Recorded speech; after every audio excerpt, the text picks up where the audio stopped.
السلام علیکم ورحمۃ اللہ وبرکاتہ۔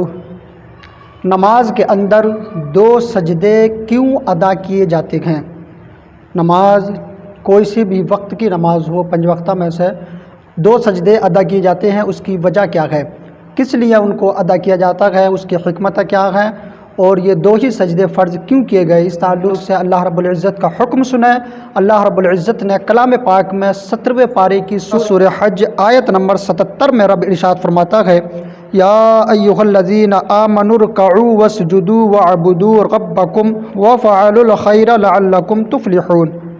اس کا ترجمہ یہ ہے، اے ایمان والو، رکوع اور سجدہ کرو اور اپنے رب کی عبادت کرو اور اچھے کام کرو اس امید پر کہ تم فلاح پا جاؤ۔ یہاں پر اللہ رب العزت نے ارشاد فرمایا کہ تم رکوع کرو اور سجدے کرو۔ یہاں پر علماء کرام ارشاد فرماتے ہیں، یہاں پر جو سجدے کا حکم دیا ہے اس سے دو سجدے مراد ہیں۔ تو نماز کے اندر جو دو سجدے ادا کیے جاتے ہیں یہ اللہ کے حکم پر کیے جاتے ہیں۔ اللہ نے دو سجدوں کا حکم دیا، اسی لیے دو سجدے ادا کیے جاتے ہیں ہر وقت کی نماز میں۔ اب اس کی حکمتیں بہت ساری ذکر کی ہے علماء کرام نے، مشائخ نے اس کی حکمتیں بیان کی ہیں، اس میں سے میں چند ذکر کر دیتا ہوں۔ پہلا قول یہ ہے کہ دو سجدے شیطان کو ذلیل کرنے کے لیے کیے جاتے ہیں، اور دوسرا قول یہ ہے کہ پہلا سجدہ اللہ کے حکم پر اور دوسرا سجدہ شیطان کو ذلیل کرنے کے لیے، وہ اس معنی کر کے کہ اللہ رب العزت نے فرشتوں کو حکم دیا تھا کہ تم آدم علیہ السلام کو سجدہ کرو، تو تمام فرشتوں نے سجدہ کیا لیکن ابلیس نے سجدہ نہیں کیا۔ جب فرشتوں نے سر کو سجدے سے اٹھایا اور دیکھا ابلیس نے سجدہ نہیں کیا ہے تو سجدہ شکر ادا کیا، پھر اللہ رب العزت کی بارگاہ میں پھر سے سجدہ کیا۔ تو شیطان کو ذلیل کرنے کے لیے دوسرا سجدہ ادا کیا جاتا ہے۔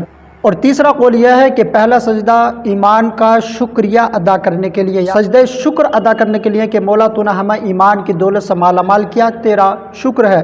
اور دوسرا سجدہ تحفظ ایمان کے لیے، یعنی کہ تو نے جو ہمیں ایمان کی دولت سے مالا مال کیا ہے، اس ایمان کی دولت سے ہم کو محروم مت کرنا، کبھی ایمان کی دولت ہم سے نہ چھیننا۔ تو دوسرا سجدہ تحفظ ایمان کے لیے، یہ تیسرا قول مشائخ نے ذکر کیا۔ اور چوتھا قول یوں ذکر کیا ہے کہ پہلا سجدہ یہ بتانے کے لیے کہ ہم کو مٹی سے پیدا کیا گیا، اور دوسرا سجدہ یہ اس طرف اشارہ ہے کہ ہم کو دوبارہ سے پھر مٹی ہی کی طرف پلٹنا ہے، ہم پھر مٹی ہی کی طرف چلے جائیں گے اور پھر وہاں سے اٹھائے جائیں گے۔ تو پہلا سجدہ اس لیے کیا جاتا ہے کہ ہم کو مٹی سے پیدا کیا گیا، اور دوسرا سجدہ اس لیے کہ یہ ہم کو دوبارہ سے پھر سے مٹی ہی کی طرف پلٹنا ہے۔